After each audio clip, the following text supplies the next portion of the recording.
Welcome back. You're watching Business Morning, and it's time now for our next segment. That's Economy Today. Ajay is going to tell you more about that. शुक्रिया। और economy today यानी आपकी ज़िंदगी से जुड़े हर आर्थिक मुद्दों की पड़ताल करता हमारा ये कार्यक्रम सीधे आपसे जुड़ते हुए आज का मुद्दा है मेक इन इंडिया। अगर आप इस कार्यक्रम का हिस्सा बनना चाहते हैं, बहुत ही आसान है। ट्विटर के जरिए सवाल कीजिए, #economy today का इस्तेमाल करते हुए अपना सवाल भेजिए और आज के प्रोग्राम में सवाल आप मेक इन इंडिया से जुड़ा, मैन्युफैक्चरिंग से जुड़ा कीजिए। और मेल के जरिए अगर आप हम तक पहुंचना चाहते हैं, बहुत ही आसान है। economytoday.ddnews@gmail.com का इस्तेमाल कीजिए। और आपके सवालों का जवाब देने के लिए आज हमारे साथ स्टूडियो में मौजूद हैं सेक्रेटरी DIPP रमेश अभिषेक जी। बहुत बहुत शुक्रिया सर इस कार्यक्रम में वक्त निकालने के लिए।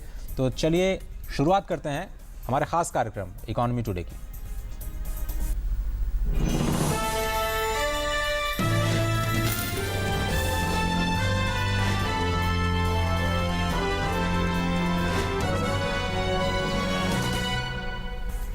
किसी भी देश की मजबूती इस बात पर निर्भर करती है कि वो मैन्युफैक्चरिंग में कितना आत्मनिर्भर है। जहां पहले अक्सर विदेशी उत्पाद ही बाजारों में छाए रहते थे, अब वहीं भारत की बनी चीजें देश और दुनिया पर अपना परचम लहराएंगी। आइए देखते हैं मेक इन इंडिया की ये खास रिपोर्ट। 125 करोड़ की आबादी वाले मजबूत भारत को एक विनिर्माण केंद्र के रूप में परिवर्तित करके रोजगार के अवसर पैदा करने में make in India mission mode पर काम कर रही है, जिसका मकसद देश को मैन्युफैक्चरिंग का हब बनाना है। मेक इन इंडिया की पहल वास्तव में आर्थिक विवेक, प्रशासनिक सुधार के न्याय संगत मिश्रण के रूप में देखी जा रही है। इस प्रकार ये पहल जनता जनादेश के आह्वान यानी कि एक आकांक्षी भारत का समर्थन करती है। मेक इन इंडिया का मानना है कि उद्यमशीलता को बढ़ावा देने के लिए सबसे महत्वपूर्ण बात है कारोबार करने की सुविधा प्रदान करना। इसका उद्देश्य पूरे कारोबारी चक्र के दौरान उद्योग जगत को डी लाइसेंस और डी रेगुलेट करना है। उद्योगों के विकास के लिए आधुनिक और सुविधाजनक बुनियादी ढांचे को उपलब्ध करवाना बेहद महत्वपूर्ण है। इंडस्ट्रियल क्लस्टर्स में बुनियादी ढांचे को बेहतर बनाकर मौजूदा इंफ्रास्ट्रक्चर को मजबूती दी जाएगी। मेक इन इंडिया ने विनिर्माण, बुनियादी ढांचे और सेवा गतिविधियों में 25 क्षेत्रों की पहचान की है और इसके बारे में वेब पोर्टल के माध्यम से विस्तृत सूचनाएं साझा की जा रही हैं। इस मिशन का मकसद उद्योगों के साथ सरकार के संवाद में परिवर्तन लाकर सोच को बदलना है। सरकार देश के आर्थिक विकास में उद्योगों के साथ साझेदार बनेगी। मिशन का नजरिया एक फैसिलिटेटर का होगा, एक रेगुलेटर का नहीं। मेक इन इंडिया का सबसे बड़ा फायदा तो ये होगा कि देश में बनी वस्तु की कीमत कम होगी। इसके अलावा अगर वस्तु का निर्माण भारत में ही होगा तो उसके निर्यात से राजकीय खजाने को भरा जा सकता है। भारत दुनिया में सबसे तेजी से बढ़ने वाली अर्थव्यवस्था के रूप में अपनी हाजिरी दर्ज करा चुका है। वर्ष 2020 तक ये दुनिया का सबसे बड़ा उत्पादक देश बन जाएगा। Business desk, DD news. Economy today में आज सवाल मेक इन इंडिया से। सर बहुत बहुत शुक्रिया एक बार फिर से और स्वागत है आपका। जब भी हम मेक इन इंडिया की बात करते हैं, देश और दुनिया में सभी इस कैंपेन को तो बहुत सराह रहे हैं और लेकिन इंतज़ार कर रहे हैं कुछ ग्राउंड पे हो। शायद बहुत लोगों को पता नहीं है कि एक्चुअली इस वक्त स्थिति है क्या। तो आपके ज़रिए हम समझना चाहेंगे कि ये जो सफ़र है पिछले 2 साल में अभी तक कहाँ पहुँचा है। कि पिछले 2 साल में जब से मेक इन इंडिया कैंपेन चालू हुआ है तो सरकार ने अपनी सारी पॉलिसीज़ और प्रोग्राम्स को इस तरह से फोकस किया है और अपने इन्वेस्टमेंट और अदर इश्यूज़ को भी फोकस किया है ताकि देश में मैन्युफैक्चरिंग आगे बढ़े। और हमारे जो GDP में मैन्युफैक्चरिंग का हिस्सा लगभग 16% है, इसको 25% कर दिया जाए वर्ष 2022 तक। जी, तो सारे जो पॉलिसीज़ हैं, खासकर जो टैक्स पॉलिसीज़ हैं, इन सबको सरकार ने चेंज किया है, इम्प्रूव किया है।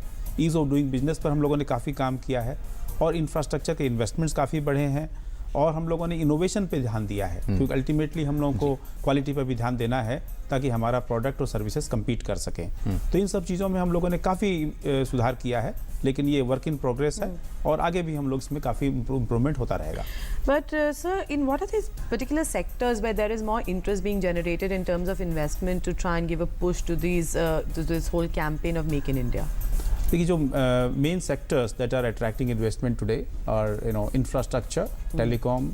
We are also seeing a lot of interest in construction and electronics manufacturing is another area which is attracting a lot of interest. E-commerce has been another area and food processing has also attracted more than $1 billion of investment in the last 2 years. As a matter of fact, our total FDI inflows in last year was $55.6 billion, with the highest ever. And in the last 2 years since Make in India started, we have had a 53% increase in FDI inflows in the country. चलिए, तो 53% जो है वो FDI में increment हुआ है, ये अच्छी खबर है और लगातार हम वक्त वक्त पे खबरें देते रहते हैं। सवालों का सिलसिला शुरू करें उससे पहले जो स्टेट ऑफ द मैन्युफैक्चरिंग है उस पर एक रिपोर्ट हमारी टीम ने तैयार किया है, उस पर एक नज़र डाल लेते हैं। जैसा आपको पता है कि मैन्युफैक्चरिंग को बढ़ावा देना इस पूरे कैंपेन का फोकस है। देश में युवाओं के लिए रोजगार के अवसर को भी बढ़ाना एक नया फोकस है। इसके लिए केंद्र सरकार ने मेक इन इंडिया की शुरुआत तो की, और क्या कुछ खास बातें हैं अभी तक, आइए देखते हैं।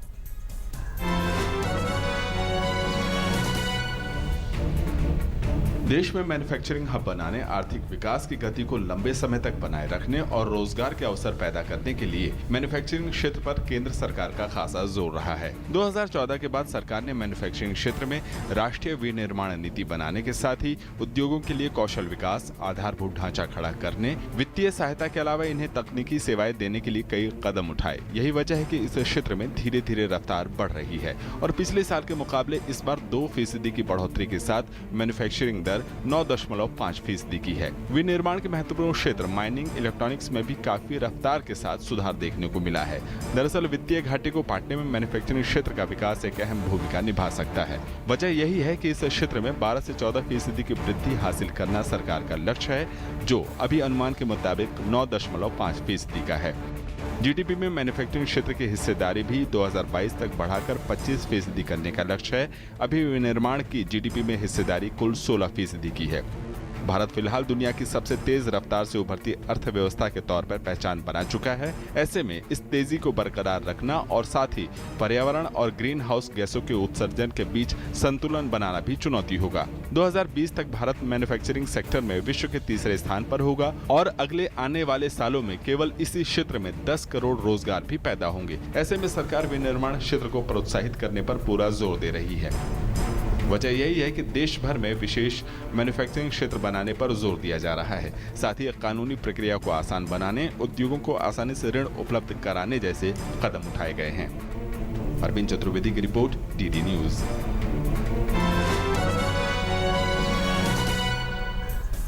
तो मेक इन इंडिया के साथ साथ और भी बहुत सारे फैक्टर्स हैं जिनको इनके साथ विलय किया जाना है, और सरकार जिस तरह से जो तमाम योजनाएं हैं प्रियंका उसको एक मंच पे लाने की कोशिश कर रही है, चाहे वो स्किल इंडिया हो, मेक इन इंडिया हो, डिजिटल इंडिया हो, तमाम चीज़ों को एक साथ करने की कोशिश की जा रही है। जीमेल के जरिए हमारे पास कुछ सवाल आए हैं, आइए देखते हैं इस कार्यक्रम का पहला सवाल।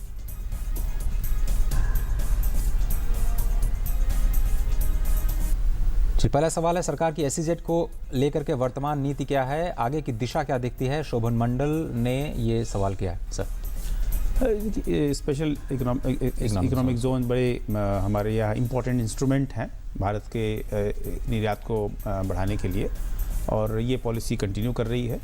और कई जगह हम लोगों ने जो इंटरेक्शंस किया था उसमें लोगों को यह कुछ आशंकाएं थी कि जो नया जीएसटी आएगा उसमें क्या संभावना बढ़ेंगी। तो अभी तक जीएसटी आने के बाद स्पष्ट स्थिति आएगी। कॉमर्स सेक्रेटरी ने भी हाल में एक स्टेटमेंट दिया था कि इसके हम लोग विचार कर रहे हैं कि जीएसटी के साथ कैसे इसको अलाइन किया जाए। लेकिन मुख्य बात यह है कि जो एक्सपोर्ट्स के लिए सरकार ने इंसेंटिव दिए हैं वे जारी रहेंगे, क्योंकि एक्सपोर्ट्स हमारे लिए एक बहुत ही इंपॉर्टेंट है। तो इसलिए किसी प्रकार की उसमें आशंका या कोई परेशानी की बात नहीं है। So another question that we've got on our Gmail account again from KB Meena, and the question they have is how will Make in India provide employment for vulnerable sections, because people, she believes, are losing their jobs due to manpower replacement by machine power. So then how are we looking at boosting employment generation? See, manufacturing itself is going to create a lot of jobs. It's already creating jobs. But more important is the kind of jobs that are created in the services sector, because growth of manufacturing sector. If you see the data of various countries and how they have developed, the growth in jobs in services sector is always much more than the growth in manufacturing sector. It is true that Industry 4.0 and smart manufacturing will lead to more automation, because the manufacturing has to be smart to compete in the world. But at the same time, this is going to spur employment in other sectors of the economy. So we are seeing a very clear growth in a number of areas, in jobs, And also, for example, in food processing sector, when we increase our value addition, we increase our cold storage capacities, it is going to give more jobs and more income to the farmers. So same way, we in manufacturing value addition will create lot of employment opportunities and income generating opportunities in various sectors of the economy. So one has to look at the direct employment as well as the indirect employment. So one big problem that comes when we talk about employment is skilled manpower for certain sectors. And when we're talking about skilling, we know the kind of programs there are when we talk about Skill India, and we will be having a more detailed discussion on that in our later shows as well. But when we talk about skilling and then we talk about the kind of infrastructure that is required for skilling of labor so that they're more employable, what kind of work is being done there in terms of strengthening of educational institutions, etc.? See, as you have rightly pointed out, skilling is the very key requirement for Make in India and for manufacturing. And that's why government has now come out with a very focused program of Skill India. A number of initiatives are being taken. I can, for example, tell you about the leather sector that we are in charge in the DIPP. We have estimated that there is a shortage of 3 million skilled manpower in this sector in the next 5 years. And we are actually giving now skilling training to 1.25 lakh people every year from our department, and 60,000 people from other departments. So now we have a plan to make it 3 million training at least in the next 5 years. For that, we are creating the capacities and investing the resources that are required. In the same way, in other sectors of the economy also, the Ministry of Skill Development has identified the skilling requirement, and all this is being planned to be met through ITIs, through other programs of NSDC, and also various other initiatives that are being taken by that ministry. But skilling is a key initiative, and absolutely this is critical for Make in India. That's why the government's focus on this program. तो कोशिश करते हैं अगला सवाल लेने के इस कार्यक्रम में जीमेल या फिर ट्विटर के ज़रिए अगर आप सवाल करना चाहते हैं तो बहुत ही आसान तरीका है, हैशटैग इकोनॉमी टुडे का इस्तेमाल कीजिए और इस वक्त भी आप ट्वीट के ज़रिए कोई भी सवाल अगर सेक्रेटरी साहब से करना चाहते हैं तो कर सकते हैं। आइए देखते हैं हमारा अगला सवाल। ये भी जीमेल के जरिए सवाल आया है, राज्य सरकारें make in Maharashtra, make in Jharkhand जैसे कैंपेन्स कर रही हैं, क्या इससे मेक इन इंडिया ब्रांड पे असर हो रहा है? सुरेश गौतम, ये क्योंकि इंडिया में अलग अलग, जैसे हैनोवर मैसे फेयर में भी हमने देखा कि अलग अलग स्टेट्स ने अपने आप को from emerging Punjab to magnificent Maharashtra to progressive some other state, तो ब्रांड के ऊपर ये जानना चाह रहे हैं क्या असर हो रहा है? देखिए, मेक इन इंडिया प्रोग्राम के सारे राज्य परम हिस्सा है और हमारे देश के जो भाग हैं, राज्य हैं, उन्हीं में जो काम होता है वही मेक इन इंडिया का पार्ट है। तो हम लोग जो प्रमोट कर रहे हैं मेक इन इंडिया, तो ये सारे राज्यों में ही प्रमोट कर रहे हैं। जो भी फैक्ट्रियाँ लगती हैं, इन्वेस्टमेंट होता है, वो राज्यों में होता है। As a matter of fact हम राज्यों के साथ मिलकर बहुत क्लोजली काम कर रहे हैं। अभी हम लोगों ने इस पूरे साल का इन्वेस्टमेंट प्रमोशन का जो कैलेंडर बनाया है, उसमें सभी मंत्रालय भारत सरकार के और सभी राज्य शामिल हैं और हम लोगों ने कहा है कि हम एक कोऑर्डिनेटेड तरीके से काम करेंगे और विभिन्न राज्य जैसे अपने अपने इन्वेस्टमेंट प्रमोशन मीटिंग करते हैं, तो उसमें हमारा DIPP का, भारत सरकार का भी बहुत बड़ा हिस्सा होता है। हम उनके साथ मिलकर काम करते हैं।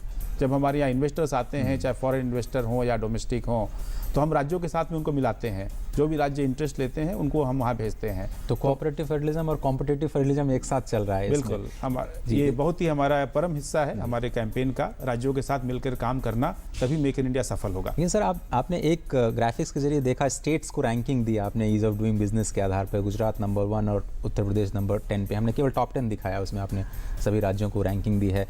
हम कुछ राज्यों में देखते हैं कि जो इंडस्ट्रियल कॉरिडोर पे काम बहुत तेज़ी से चल रहा है, कहीं कहीं पे नहीं चल रहा है। ऐसे में कैसे कोऑर्डिनेशन हो पाता है और कैसे राज्य आगे आ सकते हैं अगर इसको आगे बढ़ाना? देखिए, सबसे पहली बात है, जो राज्यों का रैंकिंग अभी चल रहा है ईज ऑफ डूइंग बिजनेस पे, इस साल जो रैंकिंग हो रही है अभी वो काम चल ही रहा है। ये हम समझते हैं कि सितंबर में हम लोग उसको फाइनल करेंगे।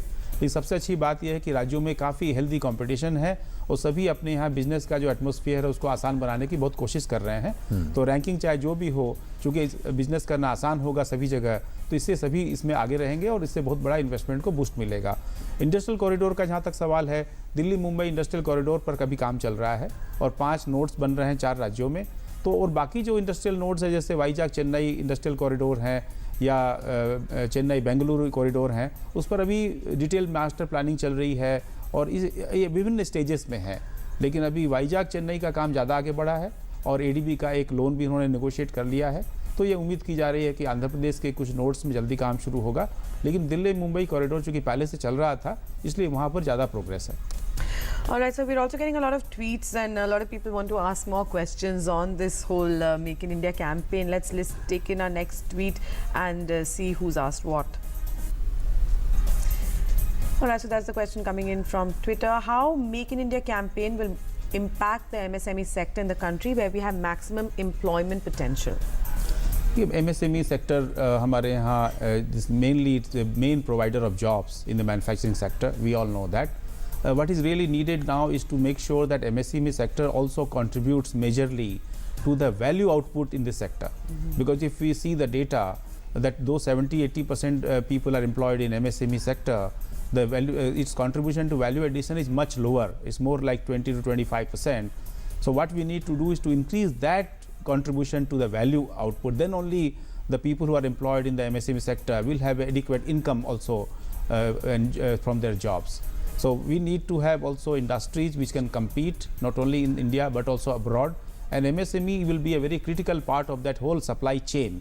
Then only we can make sure that not only we have more jobs in the MSME sector and in manufacturing, but they also have the kind of income that they deserve. चलिए तो हम निगाह डालते हैं अगले tweet पे और देखते हैं कि क्या कुछ जानना चाहते हैं इस कार्यक्रम में। आज फोकस है मेक इन इंडिया और अगला ट्वीट आया है इकोनॉमी टुडे में रोहित कुमार का। जीएसटी विधेयक का मेक इन इंडिया पर क्या कुछ असर होने जा रहा है? धन्यवाद। ये रोहित जी का सवाल है। जीएसटी को लेकर आपने भी कमेंट किया। जीएसटी का हमारे मेक इन इंडिया कैंपेन पे बहुत ही एक सकारात्मक उसका असर होने वाला है। एक तो जो अभी टैक्सेस ऑन टैक्सेस लगते हैं और उसका कैस्केडिंग इफेक्ट्स होते हैं वो ख़त्म हो जाएंगे, तो रॉ मटेरियल के कॉस्ट भी कम हो जाएंगे। ये पूरा देश एक नेशनल मार्केट बन जाएगा, तो लॉजिस्टिक्स के जो कॉस्ट है वो भी काफ़ी कम हो जाएंगे। और अभी जो उनको कई तरह के सेनवैट की क्रेडिट मिलती है सेंट्रल एक्साइज ड्यूटी के लिए, लेकिन जब ये जीएसटी हो जाएगा और जहाँ उनको क्रेडिट मिलना है तो स्टेट टैक्सेस का भी उनको क्रेडिट मिलना शुरू हो जाएगा। तो इस तरह से उनके बहुत सारे ओवरहेड्स कम हो जाएंगे, ईज़ ऑफ डूइंग बिजनेस बढ़ेगी, उनका कंप्लायंस कॉस्ट कम होगा और हम ज़्यादा compete कर पाएंगे विदेशों के जो इंडस्ट्री हैं उनके साथ में। तो हम लोग जीएसटी का वेट कर रहे हैं और इसका मेक इन इंडिया पे और डोमेस्टिक मैन्युफैक्चरिंग पे बहुत ही एक सकारात्मक प्रभाव पड़ने वाला है।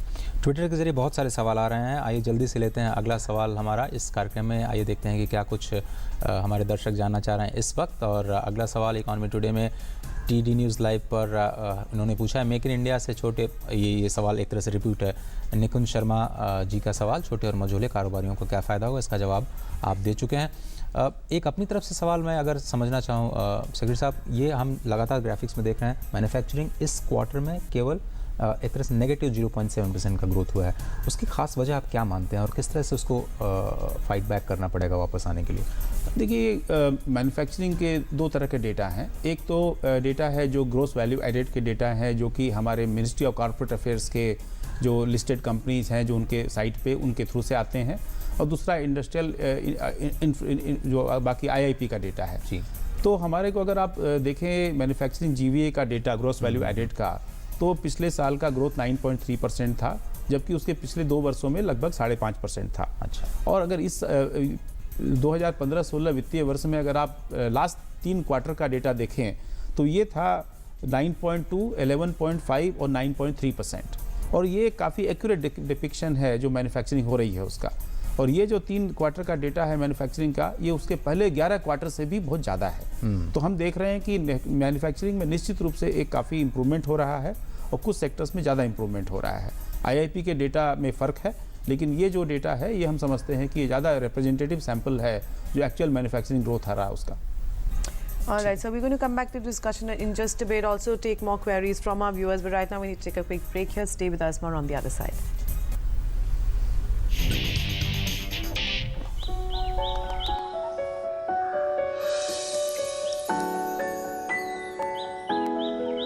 Losing a lot on transaction fees?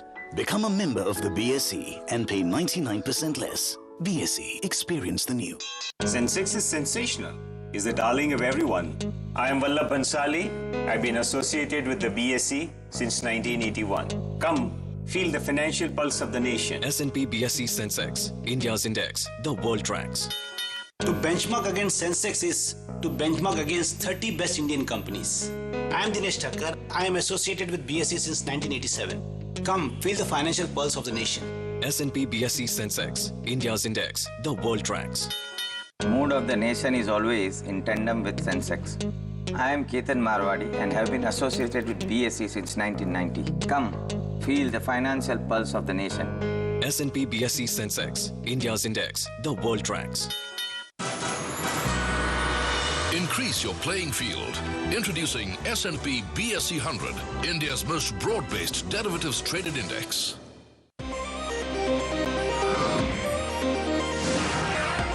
India's fastest currency derivatives exchange is here. BSE CDX, powered by Bolt Plus. Welcome back once again to Business Morning. You're watching Economy Today, and today we're talking about Make in India, the manufacturing sector. Mr. Abhishek, earlier on when we were talking about branding and the question that had come up from one of our viewers, but if we talk about branding, how important does it really become in the big scheme of things where the manufacturing sector is concerned, particularly indigenously, because we see a lot of foreign brands also which have made a lot of inroads into India now. So how important does it really become then to kind of promote your indigenous brands globally as well? I think it's a very good question, and we have to promote our own brands. We see in many sectors that we have good global brands, but in so many other sectors we need to have better brands. Unless we do that, we are only doing contract manufacturing for the global brands, which is not something that we need to live with always. Recently, I had visited many leather and footwear factories in the country. They are producing the highest quality of materials for the global brands. But unless and until we promote our own brands, we will not be able to capture all the value that is created here. So I think that we have a India Brand Equity Foundation in the Department of Commerce, and we are also looking at other funding and other options as to how to promote our own brands. But our industry has to take initiative in this area, but government will definitely like to support that effort. Sir बहुत सारे सवाल आ रहे हैं और हम जल्दी से देखना चाहेंगे कि अगला सवाल ट्वीट के जरिए क्या है हमारे पास. आइए निगाह डालते हैं. अगला ट्वीट इकोनॉमी टुडे में है. Do tech software services also come under Make in India? If yes, are there any technical incubators in Delhi NCR for promoting it? Definitely IT-enabled services are a very critical part of Make in India. It's one of the 25 sectors that we have. And so far as the incubators, tech incubators are concerned, we have large number of such incubators in the country. And coming to the Startup India program itself, this is a major priority of the government. Now we are setting up 100 new incubators through Atal Innovation Mission. We are also going to help upgrade 10 existing incubators. And we are working with the corporate sector to see that they also set up more incubators in various parts of the country under the Corporate Social Responsibility Program.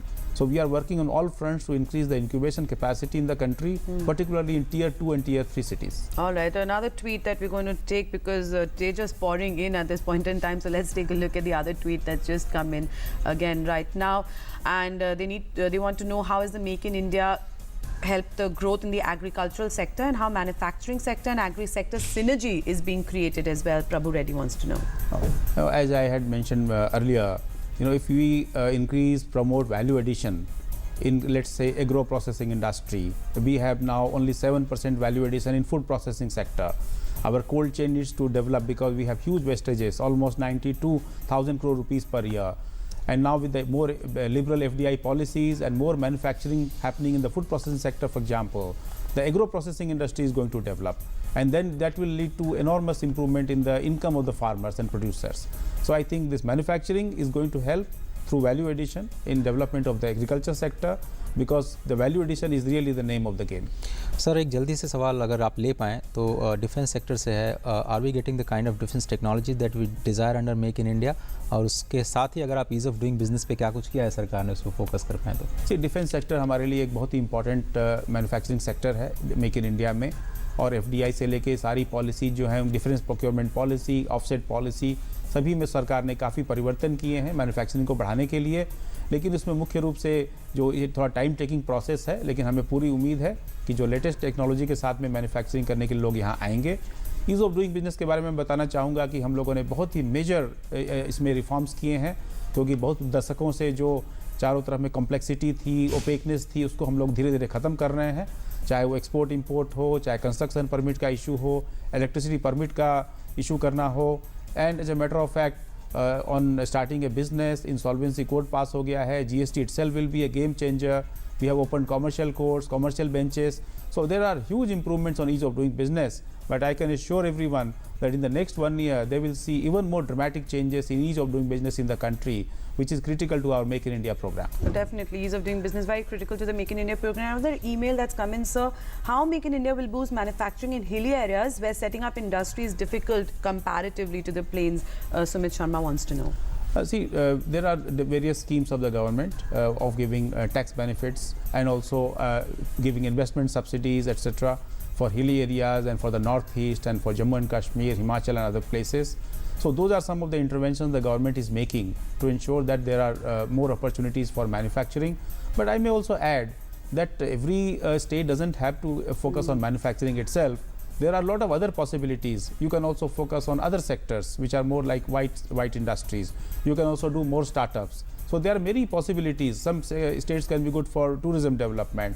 Some states could be good for agro-processing industry. So I think depending on the potential of the particular state, the industry and the sector should be chosen. Every industry need not flourish everywhere. Thank you. बहुत बहुत शुक्रिया sir इस कार्यक्रम में शामिल होने के लिए और जो तमाम दर्शक हैं उनका सवाल लेने के लिए आप हमारे स्टूडियो में और आपने सवाल लिया, बहुत बहुत शुक्रिया आपका। तो आज के इस कार्यक्रम में सिर्फ इतना ही और आपका पार्टिसिपेशन आपने देखा कितना इंपॉर्टेंट है इस कार्यक्रम के लिए और जिस तरह से जो गेस्ट्स हैं आकर के सीधे आपसे सवाल लेते हैं, आपके लिए भी एक अपॉर्चुनिटी बनती है। जो देश के तमाम सेक्टर्स हैं, तमाम जो स्कीम्स हैं गवर्नमेंट रिलेटेड, वो सीधे आप तक पहुँचे, यही इस कार्यक्रम का उद्देश्य है। तो फिलहाल इकॉनमी टुडे में सिर्फ इतना ही, लेकिन कल का जो प्रोग्राम है, कल का जो कार्यक्रम है, उसको जानने के लिए आपको डीडी न्यूज़ देखना पड़ेगा, क्योंकि स्क्रॉल हम करते रहते हैं लगातार अगर आपको सवाल करना है और उससे रिलेटेड ही सवाल आप कीजिए economytoday.ddnews@gmail.com पर। And don't forget, keep following our Twitter as well, because Twitter handle, that's where we're updating you also how what is going to be the the subject that we have for you tomorrow and how you can ask your questions as well through tweets. But before we end today, let's give you a quick check on how the markets have been performing all this while. Well, the market's trading marginally down, still below that 28k level at 27,978. So pretty much flat trading that we're seeing where the Sensex is concerned. With that, we're going to wrap up the show today. Thanks for watching. Namaskar.